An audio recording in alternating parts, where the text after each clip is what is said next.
Para ulama mengatakan dalam kitab tafsir Jami'ul Bayan, Al-Imam Ibnu Jarir Al-Tabari, dalam kitab tafsir Ma'alimut Tanzil, Al-Imam Baghawi, dalam kitab tafsir Ad-Durrul Mansur, tafsir bil Ma'thur, Al-Imam As-Suyuti, dalam kitab tafsir Madarijut Tanzil, Al-Imam An-Nasafi, dalam kitab tafsir Anwarut Tanzil, Al-Imam Baydawi, dalam kitab tafsirul Kabir, Al-Imam Ar-Razi, dalam tafsir Jalalain, Al-Imam Jalaluddin Al-Mahalli, dan diteruskan oleh Al-Imam Jalaluddin As-Suyuti.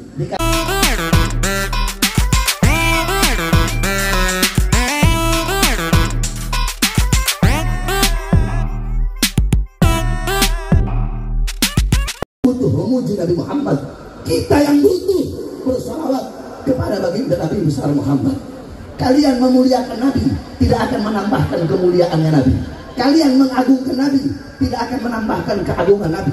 Kalian memuji Nabi tidak akan menambahkan terpujinya Nabi Muhammad. Karena kemuliaan Nabi, keagungan Nabi, walaupun lautan jadi tinta, pohon jadi pena, dipakai untuk menggambarkan, melukiskan kemuliaan Nabi Muhammad. Laut jadi tinta, pohon-pohon jadi pena, tidak akan sanggup melukiskan kemuliaan daripada Nabi kita, Nabi besar Muhammad Sallallahu Alaihi Wasallam. Tetapi saudara-saudara, kalian duduk di sini menjadi mulia karena memuliakan Nabi Muhammad, menjadi agung karena mengagungkan Nabi Muhammad Sallallahu Alaihi Wasallam. Alam taro jildal hakira mugabbalan bin thagafi lamma ansara jildal mushafi. Tidak pernahkah kalian melihat kulit yang tidak berharga, kulit yang tidak bernilai? Kulit tersebut dicium oleh mulut-mulut ketika kulit itu menjadi sampul daripada ayat suci Al-Quran.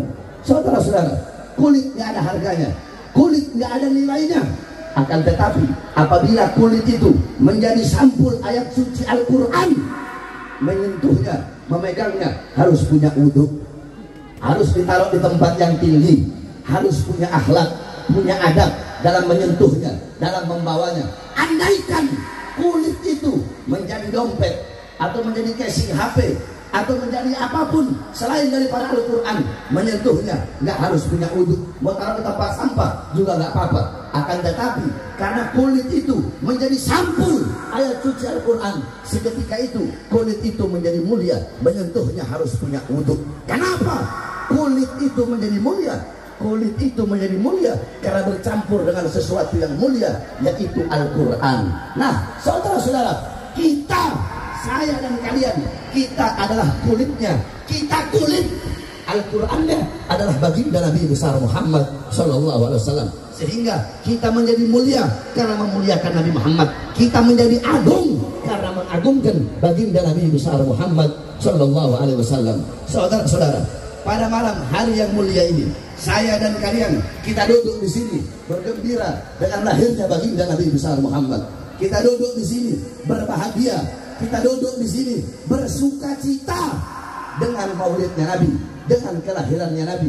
Siapa yang memerintahkan kita untuk bergembira, untuk berbahagia, untuk bersuka cita dengan lahirnya Nabi? Yang memerintahkan bukan ustadz, bukan kiai, bukan habaib, bukan ulama, bukan aimmatul arba, bukan para aslafun saleh, bukan para salaf, bukan tabi'in tabi'in, bukan para tabi'in, bukan sahabat, bukan Nabi Muhammad, bukan juga malaikat. Tetapi yang memerintahkan kita berbahagia dengan maulidnya Nabi, dengan lahirnya Nabi, yang memerintahkan adalah Allah Subhanahu wa taala. Dalam Al-Qur'an, Allah Subhanahu wa taala berfirman, Qul bi fadlillah wa bi rahmati fabidzalika falyafrahu. Kata Allah, katakanlah olehmu wahai Muhammad, dengan karunia Allah, dengan anugerah Allah, dan dengan rahmatnya Allah, maka dengan anugerah dan rahmat tersebut falyafrahu, hendaklah mereka bergembira. Apa karunia Allah? Apa anugerah Allah? Apa rahmat Allah?